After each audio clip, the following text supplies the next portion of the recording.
لو انت حاولت تعمل قبل كده موشن جرافيك على برنامج دافينشي ريزولف، فانت اكيد واجهتك مشكله كبيره جدا. والمشكله هي ان الاشكال بتاعتك اللي انت بترسمها في صفحه الفيوجن شكلها مش بيبقى حلو زي الاشكال اللي بتشوفها على السوشيال ميديا. ودايما بيبقى نفسك تعرف ازاي تعمل الاشكال ديت على برنامج دافنشي، ودايما بتكون مفكر ان هي معموله بافتر افكت بس. لكن في الحلقه دي مخصوص انا جاي اقول لك ازاي تغير الاشكال بتاعتك من الشكل الممل ده للشكل الجامد ده على برنامج دافنشي ريزولف وباستخدام صفحه الفيوجن، وبخطوات بسيطه جدا تقدر تكررها على كل العناصر اللي معاك بسرعه. فاتمنى تكمل الفيديو ده للاخر وتدوس لايك، عايزين نوصل الفيديو ده 200 لايك، وتدوس اشتراك، عايزين نوصل 2000 مشترك في اقرب وقت. طيب احنا دلوقتي في برنامج دافنشي ريزولف ومعانا فيوجن كومبوزيشن. لكن اول حاجه لازم نعرفها قبل ما نبدا نشتغل ان البرنامج ما هو الا اداه مساعده او اداه علشان تنفذ الافكار اللي في دماغك. يعني انت مش شرط تنفذ الحاجه اللي انا هنفذها دلوقتي، مش شرط تعمل زي ما انا بعمل، لكن الفكره انك تعرف الافكتات اللي هنحطها وتبدا ترسم او تعمل الفيديو اللي في دماغك. طيب دلوقتي اول حاجه لازم نعرفها وهي السيتنج بتاعتنا بتاعت البروجكت. انا طبعا الريزوليوشن 1080 في 1920 وهو ده مقاس الريلز، والفريم ريت بتاعي 60 فريم ريت في الثانيه. هتقول لي ليه 60؟ ليه مش 24 زي ما بنعملها عادي؟ الفكره ان كل ما الفريم ريت بيعلى الانيميشن بيبقى سموز اكتر وبتعرف تتحكم فيه بشكل احسن. انا دلوقتي معايا الفيوجن كومبوزيشن مدتها 8 ثواني حاططها على التايم لاين. هبدا اخش على صفحه الفيوجن عشان ابدا اشتغل على طول. هنعرض واحد فيور من هنا كده وهنبدا نجيبه هنا كده علشان يكون معانا مساحه اكبر على الجريد. اول حاجه هبدا اعملها ان انا هجيب باك جراوند. هبدا اوصل الباك جراوند بالميديا اوت وهبدا اديها اللون اللي انا عايزه. اختيار الالوان ما بيبقاش اختيار عشوائي، لازم يكون عندك خلفيه عن الالوان ويكون عندك معرفه انك ازاي تكون مشاهد باستخدام الالوان تكون مناسبه مع القصه اللي بتحكيها او مع المشهد اللي بتحكيه او مع البراند مثلا او السيم بتاعك. لازم تختار له الالوان مناسبه تكون بتداخل مناسب، لان الستايل ده ما ينفعش يكون فيه سوليد كلر او يستحسن ما يبقاش فيه سوليد كلر. طالما معانا جريدينت اللي هو تدرج ما بين الالوان بيبقى الموضوع شكله احسن. اول حاجه هعملها ان انا هاجي على التايب بتاع الباك جراوند دي واغيره من سوليد كلر، هخليه فور كورنر او جريدينت على حسب ما انت تحب. انا هخليه فور كورنر وهاجي على التوب ليفت اللي هو الكورنر اللي فوق ناحيه الشمال هخليه اللون ده كده، وهبدا اقلل درجه اللون بحيث بس ان هو يبقى معايا حاجه خفيفه كده. ممكن افتحه كمان شويه. وبعد كده هاجي على البوتtom كورنر، هاجي برضو اختار نفس اللون لكن هغمقه اكتر بحيث ان انا يبقى عندي خلفيه زي ما انتم شايفين بالشكل ده فيها تداخل الوان لكن شكلها حلو للعين. بعد كده هبدا ارسم الشكل اللي انا عايزه، وعلشان ارسم اي شكل هحتاج باك جراوند وابدا اوصلها فوق الباك جراوند دي كده واعمل ميرج. بعد كده علشان ابدا اكون اي شكل معايا هختار ماسك من الماسكات ديت على حسب الشكل اللي انا عايز ارسمه.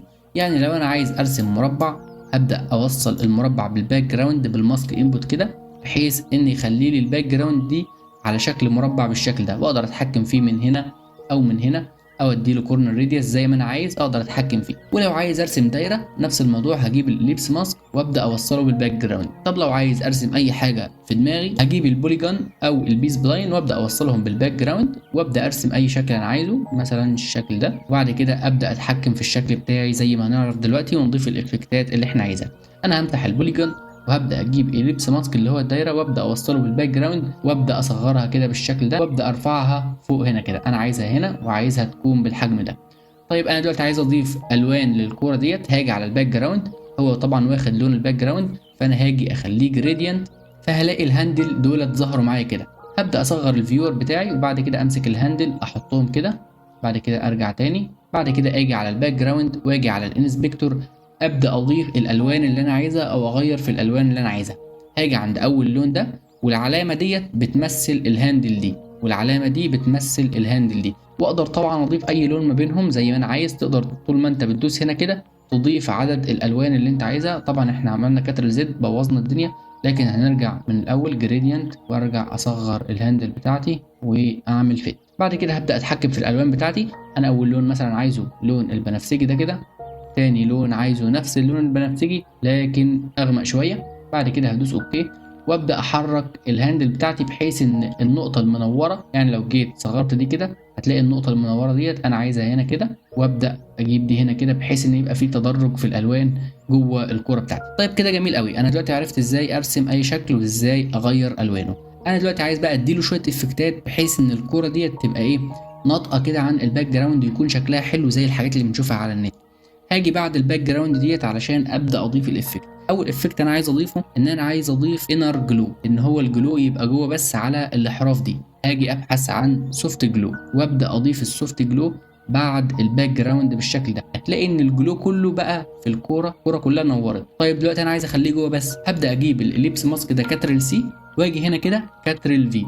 اقدر ادوس كاترل في او كاترل شيفت في، وهنعرف يعني ايه كاترل شيفت في او ان انا ازاي اعمل انستنس للماسك او انستنس لاي نود، لكن قدام شويه مش هنعرفهم دلوقتي. احنا دلوقتي هنستخدم الاليبس ماسك وابدا اعمل ماسك للسوفت جلو بالشكل ده. هتقول لي مفيش حاجه اختلفت، هقول لك لا، في حاجه اختلفت، ان الجلو بقى جوه الكوره بس.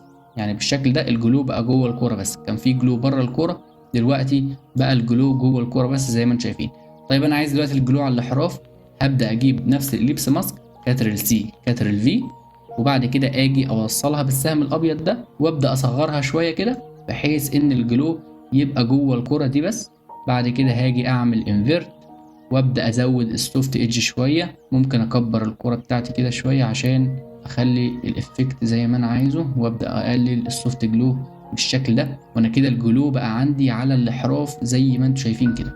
طبعا اقدر اتحكم في مكان الكوره، مثلا ممكن اخليها هنا كده بحيث ان الحته المظلمه اللي تحت يبقى الجلو اقل فيها، والكرة بتاعتي يبقى شكلها عامل كده زي ما انتم شايفين. اظن شكلها جميل جدا، لكن برضو شكلها لسه مش بروفيشنال قوي. علشان اخلي شكلها بروفيشنال عايز اعمل حواف منوره كده، اللي هو ايه، يبقى في خط منور حوالينها كده نفس الطريقه. هجيب color corrector، بعد كده هاجي على الاوبشن، لازم انا افعل البري ديفايدد اند بوست مالتبلاي عشان ما يحصلش اي مشاكل. بعد كده هبدا ازود الجاما والجين بحيث ان الدايره بتاعتي تبقى افتح زي ما انتم شايفين، وممكن على الليفت ابدا ازوده شويه كده. بعد كده هجيب الاليبس ماسك دي كده كاترل سي كاترل في، وابدا اخلي الافكت بتاعي يبقى جوه الماسك بس. طبعا انا دلوقتي الافكت جوه الماسك، وبما ان الماسك واخد شكل الدايره فالافكت على الدايره كلها. انا عايز بس اخلي الافكت على الحواف، فانا هشيل علامه السوليد، فكده الافكت ما بقاش جوه الماسك، كده الافكت بقى على الاحراف دي بس. هبدا ازود الاحراف بتاعتي لان القيمه بتاعتها صفر فهي كده مختفيه. هبدا ازود القيمه بتاعتها كده، وزي ما انتم شايفين طول ما انا بزود القيمه بتاعتي الاحراف بتبدا تبان كده. لكن انا هحتاج اعملهم حاجه بسيطه خالص، فهبدا اصغرهم كده مثلا 0.2 بالشكل ده، فالكره معايا هتبقى بالشكل ده. طبعا الكوره كده شكلها اجمل وشكلها احترافي، ممكن نجيب دي كده علشان تكونوا شايفين بشكل اوضح. اتمنى تكون الكواليتي باينه معاكم على اليوتيوب. طيب دلوقتي برضو عايز اضيف افكتات تانية تحسن من شكل الكوره بتاعتي. هبدا اضيف جلو، مش هضيف سوفت جلو، لا هضيف جلو بس. بعد كده اوصله بعد الكلر كوريكتور، هتلاقي الكوره بتاعتك نورت بالشكل ده كده، شكلها حلو. لكن احنا هنعمل تريكات دلوقتي، هنيجي على الابلاي مود، بدل ما هو نورمال هخليه ميرج اندر، واول ما اخليه ميرج اندر هتلاقي ان الجلو بقى تحت الكوره بس. يعني لو جيت قفلت الجلو ده كده الالوان بتاعتها مش متاثره، لكن لو فعلت الجلو هتلاقي ان الجلو تحت الكوره بس. اقدر ازود الجلو سايز بالشكل ده وازود الجلو لحد ما الكوره تبقى معايا الشكل الخرافي الشكل الجامد ده. بعد كده ممكن اضيف برضو نفس النود اللي هي الجلو، وابدا اضيفها بعد الجلو ده كده، لكن اصغر الجلو كده على الاخر. انا بس عايزه حاجه بسيطه خالص، وابدا اقلل البلند، يعني حتى لو قفلتها مش هتحس ان في فرق. ممكن ازود الجلو شويه بحيث ان الكوره تكون معايا بالشكل الخرافي ده. ممكن حتى لو قفلناه كده كده، اظن لو قفلناه الكوره شكلها احلى، لكن ممكن نقلل البلند بحيث ان الكوره تكون معانا بالشكل الجامد ده. اظن كده شويه افكتات كلهم عباره عن جلو، وشويه حاجات اعملهم في اي اليمنت معايا او اي عنصر معاك عشان تخلي شكله احترافي كده، او شكله تحسه ايه 3 دي كده. ممكن نقلل البلند بتاع الجلو الاخير دي كده بحيث انه يبقى معانا بالشكل ده. ممكن نيجي على الجلو ده نزود الجلو سايز، يعني اظن كده شكله جامد جدا. طبعا تقدر ترسم اي شكل لكن نفس الطريقه. لو غيرت الاليبس ديت خليتها ريكتانجل، هبدا برضه اجيب ريكتانجل كاترل سي كاترل في، وطبعا اقدر برضه من غير ما اعمل كاترل سي كاترل في ادوس كاترل سي كاترل شيفت في، وابدا اوصل الحاجه بتاعتي. يعني انا مثلا ممكن اجيب الاليبس دي كاترل سي كاترل شيفت في وابدا اوصله، مثلا ممكن اشيل دي كده وابدا اوصل دي هنا كده. لكن علشان اتحكم في ده هاجي على الويدث كليك يمين دي انستنس، بحيث ان انا افصله عن النود الثانيه علشان اتحكم فيه لوحده. لكن اي حاجه عليها المربع الاخضر ده لو انا غيرتها هنا هتلاقيها بتتغير هنا برضو. يعني مثلا لو زودت البوردر ويدث كده هتلاقي البوردر ويدث ده بقى برضو نفس القيمه زي ما هو هنا نفس القيمه. لو زودت السوفت ايدج هنا سواء هنا او هنا هتلاقيه برضو بيزيد هنا. هي دي فكره الانستنس ماسك. طب بتفيدك بايه؟ بتفيدك لو انت مثلا هتغير شكل حاجه مثلا وعايز نفس الافكتات تكون عليها في نفس الزوايا، هي دي تقدر تعمل انستنس ماسك بحيث انك لو هتغير الشكل تبقى الشكل معاك بعد كده موجود يعني. والله احنا الهبد اللي احنا عملناه ده عمل لنا شكل الكرة شكلها حلو. لكن اظن انتوا فهمتوا الفكره. فتعالوا نمسح الانستنس ماسك ده كده ونرجع الماسك بتاعنا، نمشي على الخطوات اللي احنا عارفينها واللي احنا ايه قايلين عليها من الاول، وكده نكون عملنا الكوره بشكلها الجامد ده. طيب دلوقتي عايز اضيف عليها برضو افكت كمان كده هيحل الموضوع جدا. هبدا ادوس شيفت سبيس وابحث عن افكت اسمه جرين.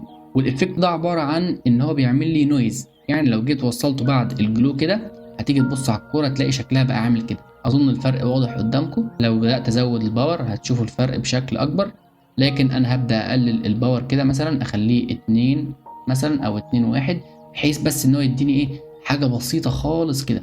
وممكن برضو احطه على الباك جراوند كاترل سي كاترل في وابدا احطه على الباك جراوند بالشكل ده كده بحيث ان الباك جراوند معايا تكون بالشكل اللي انتم شايفين ده.